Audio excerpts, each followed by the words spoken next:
mga bebs! Welcome back sa ating channel! At ito pala yung kimchi na sinasabi ko sa inyo. Nalimutan ko siyang ipakita sa inyo dun sa previous vlog ko. So ito yung kimchi mga bebs na galing doon sa agricultural family. Ayan. So hindi sana kami mabibigyan pero andoon si Mr. para siyang naghintay talaga siya ng isang oras. Pagkatapos niya sa trabaho, nagpunta na siya doon. So syempre yung damit niya dirty. So parang naawa. Parang naawa sila kay Mr. So sakto merong nag-cancel. So ayun, binigay ito ng mga nandoon sa Damunwa sa agricultural family. So yun yung na-cancel, ito yung binigay kay Mr. So ayun, pasalamat na rin kasi meron tayong kimchi. Meron pa naman kaming kimchi doon. Binili ni Mr. nung nakaraan. Tapos nga, itong 14, meron tayong gagawa tayo ng kimchi sa church. Ito yung kimchi mga bebs. Bumili na kami kahapon, Sunday, ng lalagyan ng kimchi.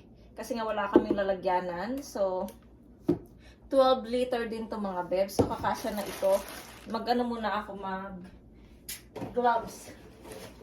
Para hindi mangamoy yung kimchi sa kamay natin.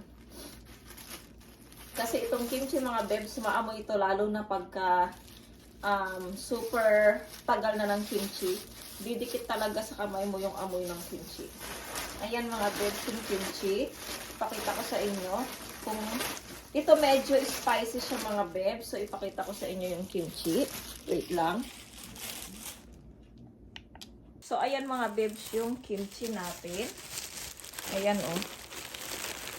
Fresh na fresh pa yung mga yung pechay, bagyo. Ano tawag dito? Itong cabbage. Ay, cabbage. Ano ba? O, tignan niyo mga bebs, oh.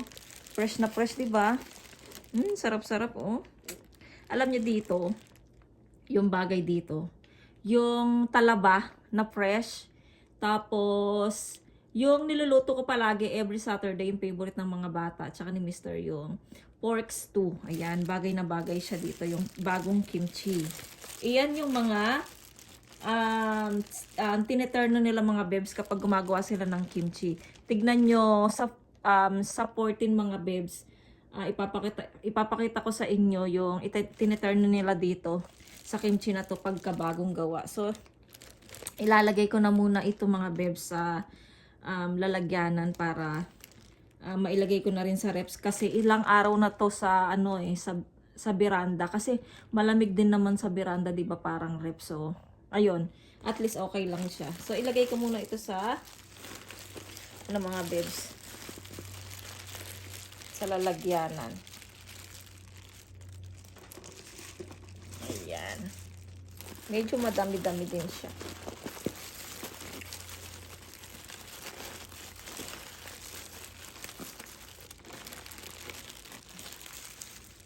Nag-vlog tayo today.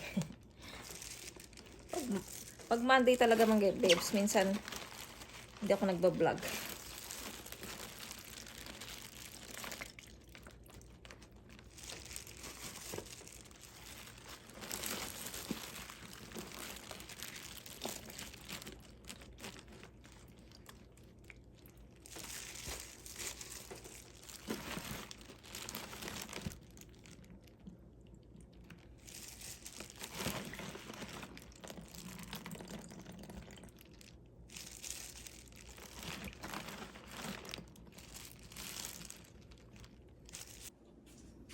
Ayan mga bebs, so ilalagay natin yung sabaw. Kasi, para masarap. Sayang yung sabaw mga bebs, yung sauce niya. Ayan. Diba? Marami na naman tayong stock ng kimchi for 1 year. Pag nakita to ng nanay ko, naku, sayang, hindi uuwi yung kapatid ko. Hindi siya matutuloy mga bebs, so hindi ko siya mapapadala ng kimchi. Sayang. Ayan mga bebs. So, itapon ko muna to. Hugasan ko muna to bago ko itapon sa basura kasi mangangamoy siya. So, ayan mga bebs. Lagay natin sa rep. Kung tutuisin mga bebs, ay ito nga, meron pa kaming kimchi. Kita nyo ito. Yung binili ni Mister na kimchi. Para naman to sa mga bata kasi hindi siya maanghang. Ito kasi parang hindi nila magustuhan kasi medyo spicy. Ayan. So, iniisip ko na naman kung saan ko ilalagay itong isa. Kasi nga medyo malaki siya. Mahirap. Kahit na malaki yung rep namin mga bebs. Kung ganito naman kalalaki yung ilalagay mo, magkukulang pa rin tong rep. Kasi yung maliit na rep namin para sa kimchi, binenta namin dahil nga wala tayong space sa bahay. So ngayon naman, wala tayong space para kung saan ilagay itong kimchi. Saan ko kaya ilalagay yung kimchi? Ay, ilagay ko pala yung yung itlog. Kasi bumili kami kahapon ng itlog. Ayan. So, nag-iingay yung natin. Pwede kaya ito tanggalin? Hindi ko lang alam. Ay, pwede siyang tanggalin. Kaya lang. Ay, ito din pala. Itapon ko na tong na to. Ayun. Tapos, ito yung ang daming mga dito, plastic. Ayan. Meron pa kaming yung kimchi na parang mustasa mga bebs. Ayun, ang dami pa. Siguro pag dumating si ate. Tapos binigyan pa kami ng kimchi sa mga bebs, sa church kagahapon. Ay ito, tsaka yung anong tawag nito? Taugi. Tapos ito yung kimchi na bigay sa church kahapon. Ang dami. Tambak na kami ng kimchi mga bebs. Hindi namin alam kung paano maubos to. Yariin na tayo nito. Ano ba to? Ang galing ko nga ito. Ang daming kalat sa aking rep, mga bebs. Kasi nga, tinatamad ako maglinis. Walang kalat sana eh. Kaya lang, tinatamad ako eh. Tamad ako maglinis. Lalo na kung malaki yung rep mo. Ay, nako. Nakakatamad. Aray. So, siguro tatanggalin ko muna to para mailagay ko yung dalawang kimchi na to. Itatago ko muna yan. Ayan. Siguro kasya na yan.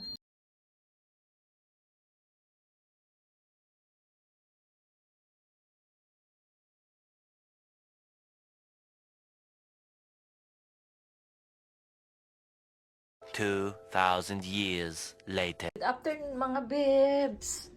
Ayan, maghapon. Kaninang umaga ba tayo nag-vlog or tanghali? So ngayon, alas 4 na. Nakapagluto na ako ng ginisang tinola. Ay, ginisang tinola. Ginisang sayote. Kasi nga, pag nakita ako ng sayote, tinola agad yung naiisip ko. Pasensya na mga bebs. So, ayan, ginisa ako ng sayote. Kasi nga sabi ni Mr. kasi puro na lang tinola. So, nagginisa naman tayo ng sayote. Tapos, nilagyan ko ng, anong tawag nito? Paprika. Paprika ba? Ayan. Tapos, nag-slice ako ng maliliit na baboy. Tapos, kamatis. Tapos, yung i-turn na natin dyan ay piniritong isda. Or ilalagay ko na lang siya sa air fry kasi nga pag dito ko pinirito ulit sa loob ng doon ako mag-air fry sa veranda. So hinugasan ko na tong air fry natin. So mamaya ilalagay ko yung isda dito. So ayun, i-air fry ko to. Yung kanin, marami pang kanin. Ayan. So ayun mga bebs, upo muna tayo dito at mag-answer tayo ng question ng ating kaibigan na nanonood dito sa aking channel. Ayan, si Sis Marilyn. Ayun, so yung mga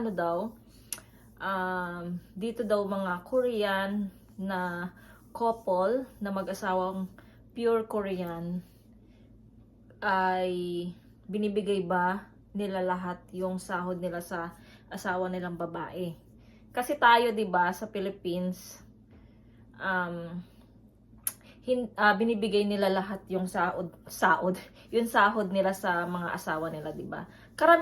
Merong karamihan na hindi nila binibigay, 'di ba? May ganun. Ako naman, sa experience ko, hindi lahat binibigay ni Mister yung sahod niya sa akin. Ay, yung sahod niya, hindi niya binibigay lahat sa akin. So, ang binibigay niya lang dito sa akin mga bebs ay panggastos lang namin ng isang buwan. Ayun, so pagkasahod niya, tinatransfer niya na agad sa bangko ko. So, yung natitira sa kanya mga bebs, siya yung nagbabayad ng mga bills dito sa bahay. Gaya nung dito sa aming apartment, bayad sa tubig, bayad sa ilaw, bayad sa mga heater, ayan. At thank you din kasi nabawasan din kami sa magbabayad ng gas dahil nag-induction na kami. So, nakatipid din kami nun. Kasi nga, dati yung gas talaga yung ginagamit namin.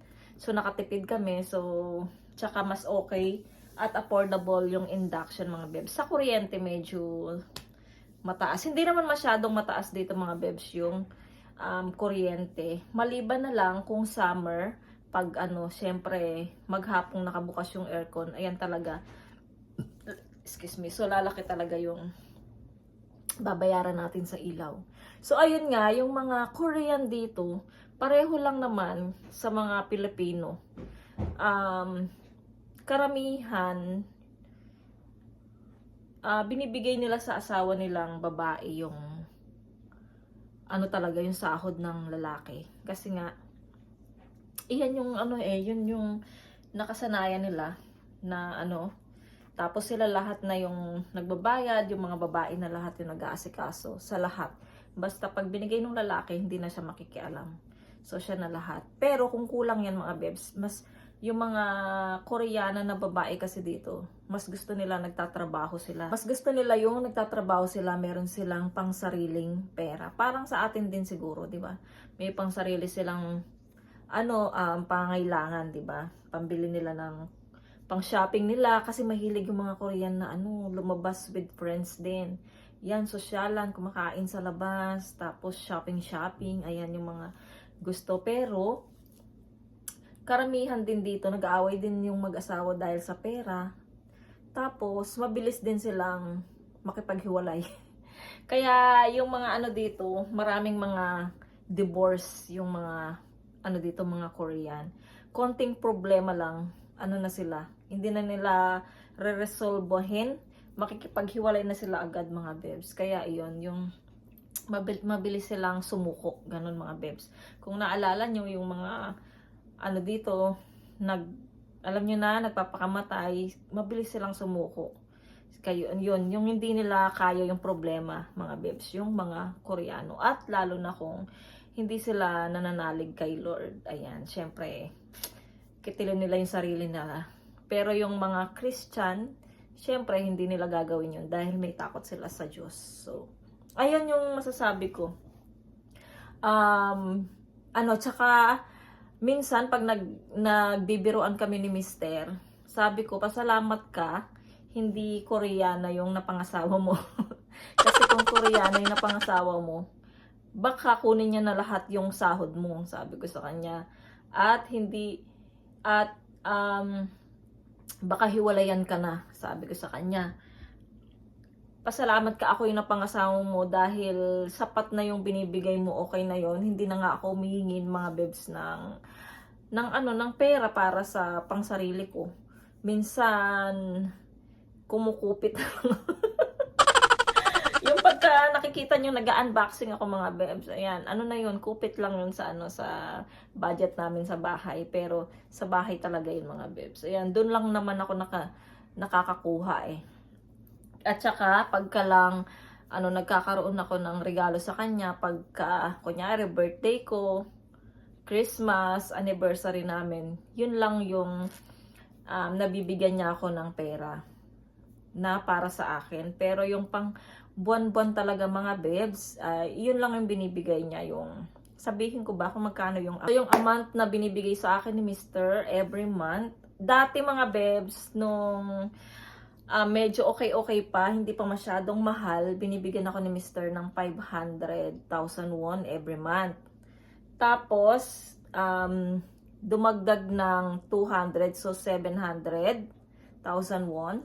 Tapos ngayon mga bebs, naging 1 million na yung binibigay sa akin ni Mr. every month. Pero alam nyo ba, syempre siya yung nagtatrabaho, di ba? Hindi naman natin siya may sisi. Pero alam nyo ba, kada tinatanong niya kung magkano na lang natitira. Syempre kinakabahan ako mga bebs kapag may nabili ako sa kupang. So, makikita niya yun. So, kinakabahan ako kapag tinatanong niya na kung magkano na lang natitira. So, minsan sinasabi ko sa kanya, kunin mo na lang kaya yung card ko. Ikaw nang bahala dyan. Ayoko na. Tanong ka ng tanong, sabi ko sa kanya. Yung ginaganon ko na siya para, siya matakot. Yun ang minsan na ayoko sa kanya. Yung tinatanong niya kung magkano pa yung natitira. Pero ano naman ako sa kanya dahil minsan, pagdating niya galing trabaho mga bebs, namimili naman siya doon sa pera niya. Hindi na siya humihingi doon sa binigay niya sa akin. Ayun, pagdating naman niya, may dala siyang mga pork, meat, ganyan, or fruits, mga snack ng mga bata. Pero sa kanya yun, siya yung bumibili sa pera niya. So, ayun naman. So, nakakatipid din kami. So, ngayon, kahapon, namili kami. So, inubos na namin yung natitira, yung 100,000 won. Inubos na namin yun. So, zero balance na yung card ko, mga beb. So, sabi ko, sa'yo muna yung card ko. Wala namang laman. So, ayun, nasa wallet na yung card ko. Pagka sahod na, kukunin ko naman na. So, ayun mga bebs, yung mga masasagot ko. Ayun nga mga bebs, yung mga Korean dito mga bebs na babae ay talagang makatak sa mga asawa nila. Tsaka kaya siguro naghihiwalay sila kasi masyadong yung mabunganga yung mga Koreanang babae. Ewan ko lang sa mga Christian na Korean dito, hindi ko lang alam. Siguro sweet sila. Pero yung mga ganito na lang, talagang away dito. Dati mga bebs, nung di pa ako nag-vlog, dito yung sa fifth floor namin, dito talaga sa tapat namin. Yan, nagarambulan sila mga bebs, tapunan ng gamit, naririnig namin talaga nag-aaway silang mag-asawa, ganun. Tapos marinig mo na lang, may nag-iiyakan na, ganun. So, ayun, parang ganun yung ibang mga mag-asawang Koreano. Yung,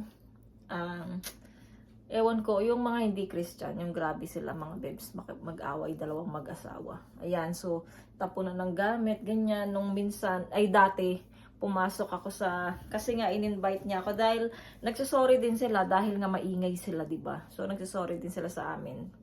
So, in-invite niya ako sa bahay nila. Grabe, ang gulo ng bahay nila dahil siguro sa nangyayari doon sa loob ng bahay nila.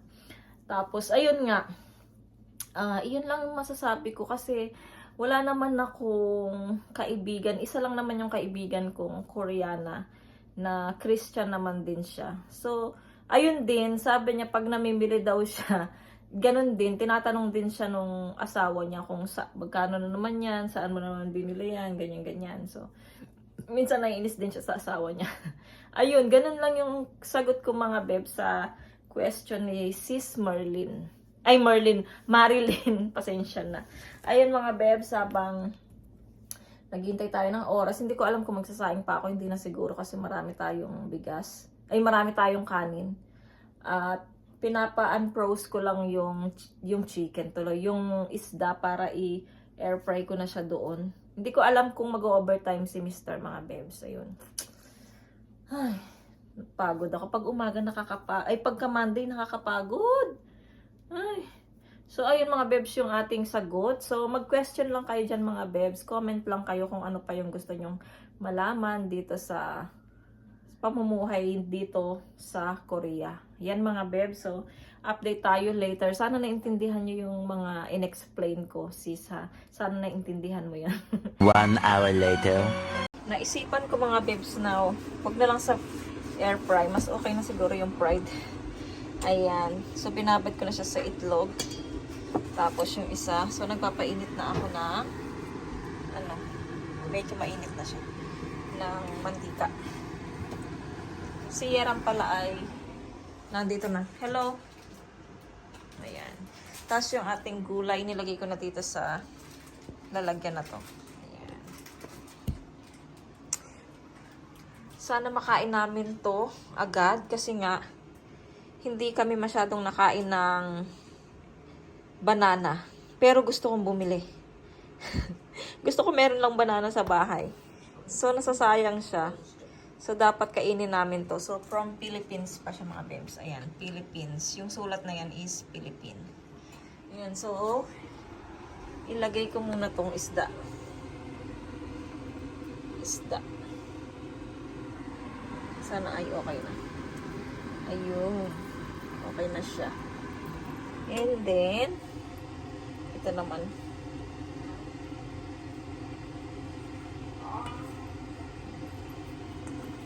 Kinamay ko na lang. Kasi sayang yung plastic plastic gloves. Natatapon lang, sayang. Parating na rin si Mr. Mag-vlog tayo mga bibs. Sayang yung araw. Kahit walang kwenta. Manood kayo Kahit dito lang tayo sa bahay. Sayang din yung kita natin.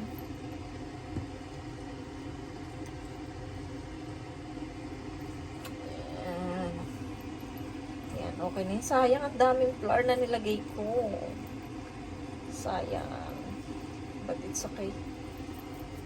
Tapos ito matatapon lang ito mga bebs. Ayoko naman ito iparito kasi pinagbabad natin ng isda Malangsa yan. Diba? Ay. Ugasan ko muna itong plato para wala tayong ugasan. 2,000 years later. Kain lang. Kain lang kayo. Masarap ba? Good evening, heba. Good evening. Good evening po. Good evening po. Mahal, taron saram iyagi. Ku edul to nampion. Tagalog karet siya joyagi. Kureso, na중ay vlogging kachi. Tagalog man hago. Sabi ko, kayo mga nanonood sa akin, di ba sabi niyo turuan ko yung mga bata ng Tagalog at saka si Mr. So pag kasama natin sila sa vlog, at least nakapagsalita sila ng Tagalog, di ba? Kasi yung ibang vlogger na pinapanood ko sa ibang bansa, yung mga anak nila magaling magtagalog. So ako din, kasi late na kasi mga bebs, may edad na tong mga anak ko. So mahirap na silang turuan ng Tagalog, lalo na tong asawa ko. May edad na yan.